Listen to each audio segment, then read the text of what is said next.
Unha 10 minutos continuamos en Más de Uno Ourense, aquí en Onda Cero, saudando agora o voceiro do Grupo Socialista na Deputación Provincial e secretario provincial dos socialistas ourensáns, Álvaro Vila. Álvaro, bos días. Hola, moi bo día. En primeiro lugar, en a súa condición de secretario provincial dos socialistas ourensáns, que reflexión fai en relación coa enquisa publicada esta fin de semana no xornal La Región, na que se aprecia un desgaste de todos os partidos, a excepción do BNG, pero en particular a hipotética perda dun edil por parte do Partido Socialista? Bueno, eu creo que esta enquisa que se publicou este fin de semana é unha enquisa incompleta, pois, bueno, a día de hoxe só hai un grupo político, que neste caso a Democracia Ourensana, que ten definido o seu candidato ás eleccións municipais.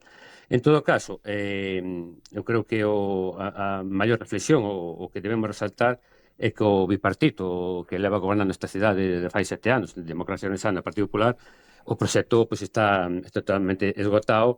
Non só non rentabilizan esta acción de goberno, sino que se mostra claramente que van a baixa nese proxecto. Con respecto ao Partido Socialista, bueno, nós estamos facendo as cousas con sentidiño, vamos a facer todavía, digamos, definir o noso candidato ou candidata que vayamos a municipais. Estou totalmente seguro de que os resultados van ser moito mellores dos que reflexa esta enquisa. En positivo, nós vamos facer unha oposición que estamos facendo e unha campaña totalmente en positivo, e creo que vamos a chegar perfectamente á cidadanía ourense, e a cidadanía de Ourense o vai entender así. Ese proceso de elección de candidato ou candidata será a través de primarias?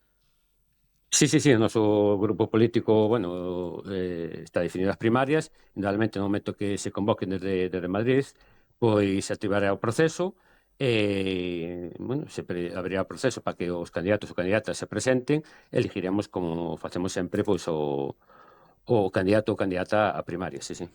Bueno, pasou o tren de Borrascas e a chuvia puxo en evidencia infraestructuras afectadas como estradas. Houbo desbordamento de ríos en zonas como a Limia, que foron as que máis sofriron as consecuencias, xunto tamén co entorno do Támega. Piden vostedes o Pleno da Deputación un plan de choque ao respecto. En que consistiría? Sí, nos focalizamos un poquinho a presentación desta medida na Limia, pero se pode extrapolar a toda a provincia de Ourense. É dicir, non é novo esta vaga de choive durante máis de 2 meses seguidos, pois fixo que na súa máis parte nas localidades pequenas, que son as que menos capacidade técnicas e orzamentarias teñen, pois non poden facer frente á magnitude dos daños producidos. A reparación de infraestructuras viarias municipales, a tramitación das axudas, subvencións autonómicas e estatais, e sobre todo a xestión de expedientes é moi complexa. Entón, nós o que lle pedimos á Deputación son dous aspectos. En primeiro lugar, un plan de choque nas súas propias vías provinciais, que tamén sufriron estas consecuencias. Ya hai moitas vías provinciales en moi mal estado por as inundacións deste do E despois tamén que faga unha línea de axuda extraordinaria destinada aos concellos de toda a provincia, donde podamos afrontar ante ese coste económico e esos problemas, digamos, que temos os concellos para poder asumilas, que faga unha línea de axuda extraordinaria destinada aos concellos para podernos axudar económicamente a afrontar estes daños. E tamén non nos olvidamos tamén do sector primario, e tamén estamos a Xunta de Galicia, a través da Consellería de Medio Rural, a que faga tamén unha convocatoria de axudas para compensar os daños ocasionados no sector por estas enchentas deste 2 meses. Por outro lado, existe un problema estructural no Val de Monterrei, o que non se lle pon remedio, o dos residuos inertes que non dispoñen do lugar axeitado para a súa xestión. Fálenos do problema en sí, que solución propoñen os socialistas, quen ten competencias para poñerlle remedio? Vamos a ver, competencias, realmente, primeiro son da Xunta de Galicia, pero non debemos esquecer que a Deputación de Ourense xa fai varios anos puxo en marcha, ou intentou poñer en marcha, un centro de tratamento en Morgade, na comarca da Limia.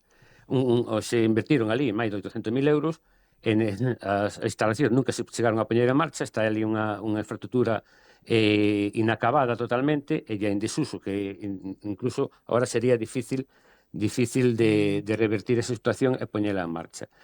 Estamos na comarca de Monterrei, que os vertedores máis cercanos están entre 80 e 120 km. Estamos falando da Rúa ou de Leiro. Esta situación obriga a realizar desplazamento de gran percorrido para xestionar estes residuos, que pola súa natureza, bueno, debense tratar nunhas instalacións que teñen instalacións que queremos que sean próximas, e por iso estamos a Diputación de Ourense a facer un investimento conjuntamente ca Xunta de Galicia no Val de Monterrei para poder dar estas, digamos, solucións de situación a toda a comarca de Monterrei. Bueno, tras a vaga de lumes apreciamos un certo consenso no estudo de medidas e propostas dende a Deputación Provincial e así foi creada a Mesa de Incendios. Vostedes presentaron varias propostas, pero agora denuncian que levan varios meses en avances. Que lle piden a institución provincial? Por que está esa mesa bloqueada? Vamos a ver, cando foi na vaga de lumes, recordemos que foi no mes de agosto, xa fai varios meses. Bueno, levábamos iniciativas políticas á Diputación, tanto nós como os outros grupos políticos. Entón, naquele momento, ante as iniciativas políticas que habíamos levado, se nos instou por parte do grupo de goberno, que nos aceptamos, crear unha mesa para analizar todas as situacións e tomar as medidas oportunas. Claro, esta mesa se foi divagando do tempo, primeiro un problema, despois outro problema, e chegamos a día 12, finales de febreiro do 2026, e todavía a mesa sin percorrido, sin dictámenes, sin análisis e por suposto, sin medidas correctoras. Entón, vai chegar o mes de agosto deste ano, un ano despois, e a mesa sin fagar a súa función determinada. Isto creo que, bueno, tanto a Xunta de Galicia como a Deputación, a raíz da vaga de lumes, se quedou todo en declaracións grandilocuentes de que vamos facer. A Xunta de Galicia, o presidente Rueda, dicía que iban a afrontar eles propiamente, a Xunta de Galicia, a limpeza das franxas secundarias. Agora nolas quere trasladar unha vez máis aos concellos pequenos que non temos capacidade para limpiar esas franxas secundarias. Entonces nos vamos a encontrar outra vez un ano despois, cando chegue o brao, sin poder afrontar as medidas correctoras que impidan, digamos, esta vaga de lumes parecida ou similar ao do ano pasado. E a Xunta de Galicia está elaborando unha nova lei de administración local. A Vicente ten casi que 30 anos. O texto pretende ser presentado antes do verán. Vostedes teñen traballado este asunto tendo presente que 36 dos 92 concellos da provincia están en situación especialmente delicada, segundo o Consello de Contas. Que papel debe xogar a Deputación ao respecto desta futura lei e que propostas teñen ou que propostas en cales traballan dende o Partido Socialista? Sí, o primeiro que hai que dicir é que a Xunta de Galicia leva 2 anos traballando nesta lei e nunca se deu interlocución, digamos, nin a FEGAN, nin aos concellos, nin ás diputacións para aportar, digamos, as súas emendas, as súas iniciativas hacia a mesma. E agora nos dan 15 días para facer as alegacións ante un anteproyecto de lei. Bueno, dito isto, a Diputación de Ourense, indudablemente, ten moito que dicir, como as outras diputacións e os concellos, porque falamos dunha lei que ten, como tú ben dicías, de 30 anos, vai ter unha vigencia tamén nuns moitos anos similar, e é unha lei totalmente intervencionista sobre a Diputación e sobre os concellos. Falamos de falta de financiación, falamos de máis competencias para os concellos, entón creo que a Diputación de Ourense, como Concello dos Concellos, que nos representa os 92 Concellos da provincia, ten que facer as súas alegacións e as súas aportacións. Nós fixemos unha pregunta para que nos contesten neste próximo pleno para ver si a Diputación de Ourense fixo algún tipo de alegación e se é así, que nos trasladen que tipo de alegación fixeron. Nós, como Grupo Socialista, estamos estudiando e tamén fageremos as nosas aportacións sobre esta lei, o sea, anteproyecto de lei, perdón. Bueno, por último, a pasada semana en Entrimo celebraron vostedes unha executiva provincial, unha reunión comarcal e un acto de memoria democrática para lembrar a figura de Undina Álvarez Pérez, asasinada polos fascistas en setembro do 36. Que nos pode contar do acto e dos obxectivos marcados para a Bisbarra para o 2027, entre os que imagino estará presente a demanda de arranxo da estrada OU 540 de titularidade autonómica? Sí, sin duda, sin duda.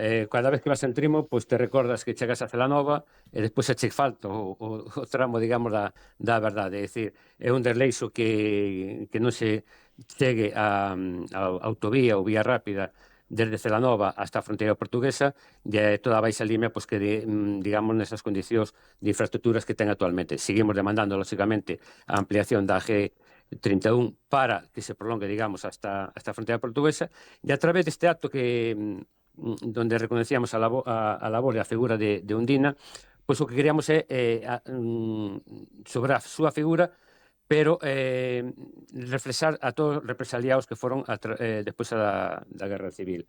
E, bueno, foi un acto moi bonito, moi emotivo, donde pusamos en valor, por suposto, digamos, estes represaliados que foron fusilados sin suicio, bueno, daquela maneira que todos recordamos, bueno, que con esa represalia que se fixo a todos fusilados e represaliados en distintas zonas da provincia de Ourense. Bueno, foi un acto bonito e moi entrañable, sí. Álvaro Vila, secretario provincial dos socialistas ourensanse e voceiro socialista na Deputación. Grazas por atender a chamada de Onda Cero en directo e ata unha nova ocasión. Moitas gracias. 1:21 minutos, continuamos en Más de Uno en Onda Cero.